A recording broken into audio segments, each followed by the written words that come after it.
been really struggling with something this postseason specifically. I've been trying to find the words to say it. And I think I finally found those words. Y'all bear with me here. Let me rock out. So I want to be appreciative of Steph Curry and the Golden State Warriors as they're getting closer and closer on another NBA Finals run. The sixth time they've been in the Western Conference Finals together, and they're about to win it again. This is unreal what this Golden State Warriors team has done over the last decade. But when I watch Steph Curry night in, night out, to me, this is my opinion, I don't see a guy that makes a lot of gotta have them shots. As a matter of fact, if you go through Steph Curry's highlights, right? Yes, he makes three-pointers throughout a game. But rarely do you find those moments when his team's down 2, when his team's down 3, where Curry steps up to the plate and knocks down that three-pointer, knocks down that last-minute shot. To be fair to Curry, a lot of times it's because his team is up more than 2 points or 3 points. Usually they're looking to put a game away, already up 5, and then Curry knocks down a dagger three-pointer, whatever. Already up 8, and it's Curry at the rim with that layup to seal the game. That's been more of the Warriors' MO. They've been the greatest third-quarter team that I've ever seen under Curry's regime there in Golden State. So a lot of it is because the Warriors ain't needed him to be that guy. But there's got to be a balance in appreciating the greatness that is Steph Curry, but also being fair and saying, yo, this dude is great, but he is nowhere near LeBron James to me. And I feel that. Curry didn't have the defensive responsibility that LeBron had in his prime.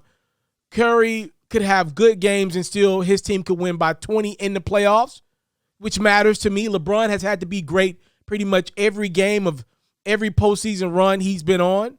Now, a lot of that could be, LeBron, you're just not as smart at putting teams together as Steph Curry and the Golden State Warriors are. Maybe you should have aligned yourself with a smarter GM, president. Maybe you should have stayed in Miami. Maybe you should have stayed in Cleveland, whatever the case might be, right? Like, give Steph credit for staying in Golden State and being with Bob Myers and company. They put good teams around him, good to great situations around Steph Curry, in which he doesn't have to be the guy that drops 35 every game of his career. So there's got to be some type of balance in this, right? I think I finally found it. And I think I'm never trying to appease other people. Like when I talk, it's for self. When I talk, it's for good content. And I would love for my people that follow my platform to if nothing else, know that I believe what I say, right? I think I found, though, in this video, a very special, new, unique blend of something that will make LeBron James fans happy, but also make Golden State Warriors fans happy. So here's what I believe about Steph Curry and his legacy. I do not believe he's anywhere close to LeBron James by himself. But as he inches closer to his 4th NBA championship, I believe the combination of Steph Curry, Klay Thompson, Draymond Green, and Steve Kerr, these 4 that have been around pretty much through it all, the last 10 years in Golden State, these 4 gentlemen as a whole, if they're able to win championship number 4, are getting closer and closer to the legacy of LeBron James. Now, that tells you just how great I think LeBron is. I'm saying it needs to be 4 people to get close to LeBron's one legacy. But I do believe if you incorporate these 4, it's close. Right? Like, think about it from this perspective.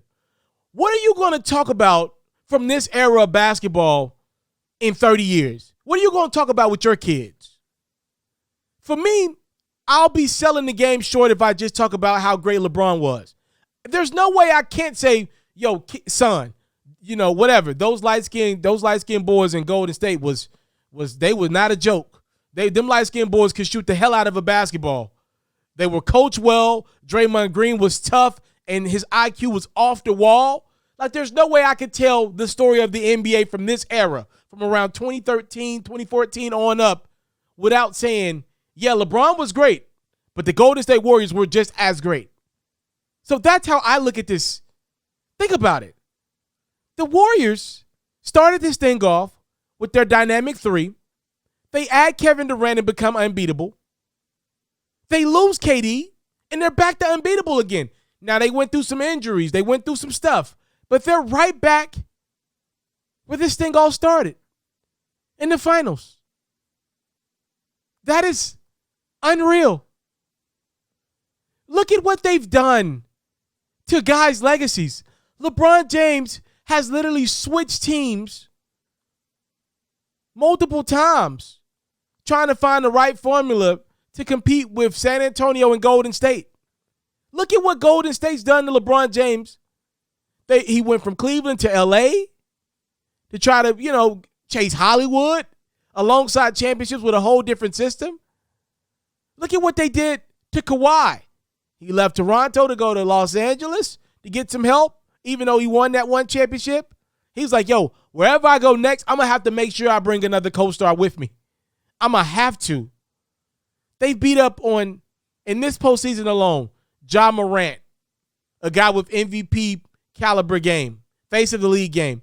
Luka and the Mavs, a MVP caliber guy as well. Jokic, the reigning two-time MVP in one postseason. They did all that. The young stars are like, dang, what are we going to do to beat these guys? Over the years, they beat up on James Harden. They beat up on Kevin Durant so bad that he joined them. They beat up on Russell Westbrook. Look at the amount of stars. I'd argue only one star has ever figured out the Golden State Warriors with Kevin Durant. That was Chris Paul. His hamstring gave out on him. He played so hard. So I can't even give him 100%. He didn't finish the job. And LeBron was the only guy to figure them out without KD. Nobody figured him out with KD since Chris couldn't get it done. That's it, though. This regime, if not for Klay Thompson's injury, they probably win another championship. Definitely if KD was healthy, they probably get rid of the Raptors in 5 games. Bro, this is unreal what's going on right now. And again, no, I don't believe by himself Steph Curry, because he didn't take defense as serious as he maybe could have. He doesn't get close to LeBron's legacy. But when I incorporate how great of a shooter Klay Thompson is, the fact that he's been able to have 60-point games and his success in the playoffs as a pretty good defender at his peak, not there right now, but at his peak, yeah, he's been pretty good.